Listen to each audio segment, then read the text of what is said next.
Revisão da vida toda. Será julgada pela STF. Para quem a aposentadoria pode aumentar? Fala pessoal, eu sou Romeu Roman e você está no INSS em segredo. Hoje vamos falar sobre uma revisão que pode trazer muita grana para os aposentados. Vamos nessa? Então roda a vinheta, editor. Um julgamento que o plenário do Supremo Tribunal Federal, o STF, iniciará nesta semana pode mudar a vida de uma parte dos brasileiros aposentados. A Corte vai decidir se quem se aposentou após 1999, ano em que houve uma mudança na forma de calcular os benefícios, pode solicitar uma revisão incluindo na conta contribuições feitas antes de julho de 1994. Há chances de aumento no valor das aposentadorias. A questão surgiu por conta da Lei 9.876 de 1999, que alterou a forma de calcular o benefício de quem se aposenta pelo INSS. Até então, a conta considerava a média das últimas 36 últimas contribuições feitas à Previdência Social. Com a lei, a mesma que criou o fator previdenciário, a base do cálculo mudou e passou a ser média de todas as contribuições realizadas, excluindo as de 20% de menor valor. Assim, para alguém que tivesse 500 contribuições ao INSS ao longo da vida, a conta passou a considerar as 400 maiores, ou seja, 80%, e excluir as 100 de menor valor, de 20%. O objetivo era evitar distorções. Não eram raros, por exemplo, os casos de trabalhadores autônomos que pagavam valores baixos durante anos e aumentavam as contribuições apenas nos últimos 36 meses. Ocorre que um dos artigos da lei previa que, para quem já era contribuinte da Previdência antes de 1999, o cálculo consideraria apenas as contribuições feitas a partir de julho de 1994. Era uma regra de transição com o objetivo de beneficiar a maior parte dos segurados, já que, para a maioria deles, usar as contribuições da vida toda traz prejuízos, diz Diego Cheruli, vice-presidente do Instituto Brasileiro de Direito Previdenciário, o IBDP. É fácil entender o raciocínio. É comum que a vida de trabalho das pessoas comece em cargos com salários menores. Ao longo dos anos, conforme acumulam experiência e conhecimento, a tendência é de que consigam posições melhores, com remuneração mais alta também. É de se esperar que no período final da carreira estejam recebendo salários mais elevados e, por consequência, fazendo contribuições de maior valor também. Desconsiderar as contribuições do início da vida de trabalho no cálculo do benefício, portanto, seria bom negócio para muita gente. Mas não para todos. Uma parte dos segurados acabou sendo prejudicada pela regra de transição, que foi aplicada para todo mundo. O caso clássico é o de quem teve uma boa função como empregado de uma empresa durante vários anos e depois decidiu abrir um negócio próprio, recolhendo o INSS sobre um prolabore, como é chamada a remuneração dos sócios de uma empresa, mais baixo. Explica Cristiane Grano Reich, advogada e professora mestra em Direito Previdenciário do Trabalho. Para pessoas em situações como essa, considerar apenas as contribuições feitas a partir de julho de 1994 e não as da vida toda pode ter resultado em um benefício menor na aposentadoria. E muitas delas passaram a ingressar na Justiça solicitando a revisão do cálculo pelo INSS. O caminho até o STF. Os casos se acumularam nos tribunais e os recursos fizeram o assunto chegar ao Superior Tribunal de Justiça, o STJ. Em 2019, a Corte julgou o tema 999, que ficou conhecido como revisão da vida toda, permitindo que fossem consideradas todas as contribuições no cálculo do benefício, e não apenas as realizadas depois de julho de 1994, quando o resultado fosse mais favorável ao segurado. Diante de um recurso do INSS, o caso subiu para o Supremo Tribunal Federal, o STF, onde será julgado no plenário virtual na semana entre os dias 4, na próxima sexta-feira, e entre 11 de junho, com um parecer favorável da Procuradoria-Geral da República, o PGR, anexado ao processo no início de maio. A expectativa de um desfecho que beneficie os segurados do INSS aumentou. O IBDP, por exemplo, espera que o Supremo mantenha a decisão do STJ. Entendemos que a revisão da vida toda é o ideal do princípio do equilíbrio atuarial.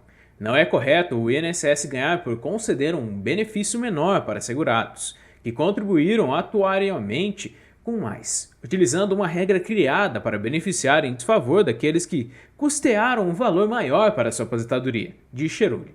A decisão do STF terá repercussão geral, ou seja, guiará o julgamento de todas as ações a respeito do assunto. vale a pena para quem? Nem todos os aposentados se beneficiariam da revisão da vida toda. Cheruli estima que sejam menos de 5% deles. Não se trata de uma revisão geral, e sim específica, cabendo a poucos casos, diz. Faz sentido, explica o advogado, para quem teve uma redução no valor das contribuições nos últimos anos de trabalho ativo. Mas há restrições para o pedido de revisão do benefício, mesmo para quem está nessa situação. Segundo o Cristiane, o entendimento atual é de que os pedidos de revisão só podem ser realizados dentro de um prazo de 10 anos após o recebimento do primeiro benefício, o que significa que, hoje, apenas quem se aposentou de junho de 2011 para frente poderia fazer essa solicitação. Se a aposentadoria aconteceu antes dessa data, o prazo de revisão já se esgotou. Para solicitar a revisão, é preciso reunir documentos e fazer contas. Cristiane começa pela carta de concessão da aposentadoria, que é entregue pelo INSS ao segurado e demonstra a memória do cálculo do benefício. Além disso, é preciso ter em mãos a carteira de trabalho ou os comprovantes das contribuições anteriores a julho de 1994. Também vale a pena tirar um extrato previdenciário, que reúne todas as contribuições registradas no INSS, no site ou no aplicativo do Instituto. De posse desses documentos, é necessário se debruçar sobre as contas. Embora os segurados possam fazer os cálculos por conta própria, o recomendado é procurar ajuda de profissionais como contadores ou advogados com especialização em direito previdenciário. É que se trata de um assunto potencialmente complexo, com detalhes que podem mudar os resultados. A aplicação do fator previdenciário, por exemplo. Há dúvidas quanto à necessidade de ingressar com uma ação de revisão antes de o STF concluir o julgamento. O receio é de que o tribunal module, ou seja, restrinja, os efeitos da sua decisão, caso seja favorável aos aposentados, para evitar um rombo no INSS. Uma possibilidade levantada por alguns especialistas é de que, nesse sentido, o Supremo determinasse que a revisão da vida toda só se aplicasse a quem já tem uma ação correndo na Justiça. Mas na avaliação de Cristiane e Cheruli, não há razão para isso ocorrer. O STF ou dá o direito para todo mundo ou não dá para ninguém. Se houver modulação, encontrará outra forma, afirma Cheruli. Tudo é possível, mas é pouco provável que o STF restrinja o direito a quem se aposentou há menos de 10 anos, diz Cristiane. Como é o cálculo da aposentadoria atualmente? É importante lembrar que, de 1999 para cá, o cálculo do benefício concedido pelo INSS já mudou. Em 2019, a Emenda Constitucional 103 materializou uma reforma da Previdência fortemente discutida nos anos anteriores. A reforma estabeleceu mudanças profundas no sistema. Por exemplo, atualmente, o cálculo considera a média de 100% das contribuições feitas ao INSS pelo segurado. Não são mais descartados da conta as 20% de menor valor, o que tende a reduzir o valor do benefício, em comparação com a regra anterior. Além disso, foi estabelecida uma idade mínima de aposentadoria, que é de 62 anos para mulheres e 65 para homens. O tempo de contribuição ao INSS também é considerado para definir se a pessoa pode se aposentar e entra na conta do valor do benefício. O tempo de contribuição mínimo para uma mulher se aposentar pelo INSS é de 15 anos, mas quem pede o benefício nesse prazo ganha 60% da média das contribuições que realizou. A cada ano adicional de contribuição são acrescentados 2%. Assim, uma mulher que se aposente aos 16 anos terá um benefício equivalente a 62% da média das contribuições. De 64% após 17 anos, 66% após 18 anos e assim por diante. Só terá um benefício equivalente a 100% da média após 35 anos de contribuição. Para os homens, a sistemática é a mesma, com a diferença de que o tempo mínimo de contribuição para aposentar é de 20 anos, e o tempo necessário para conseguir um benefício equivalente a 100% da média é de 40 anos. Um detalhe: cada contribuição adicional que ultrapasse os 35 ou 40 anos elimina um mês de contribuição mais baixa, explica Cristiane.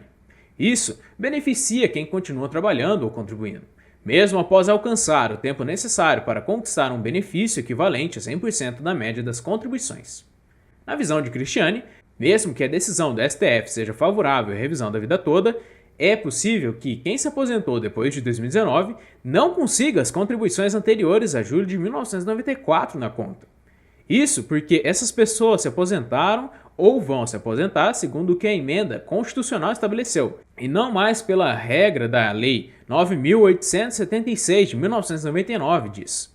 Mas, para ter certeza quanto a isso, será preciso acompanhar o julgamento do Supremo ao longo dos próximos dias. Ficou claro o vídeo, pessoal? Caso ainda permaneça com dúvida, pergunte aqui nos comentários. Gostou do vídeo? Então clica no joinha para expressar a sua opinião. Compartilhe esse vídeo pelo WhatsApp com a sua família e amigos para que eles fiquem bem informados. Por hoje, eu vou ficando por aqui. Muito obrigado pela paciência e audiência de vocês e até a próxima.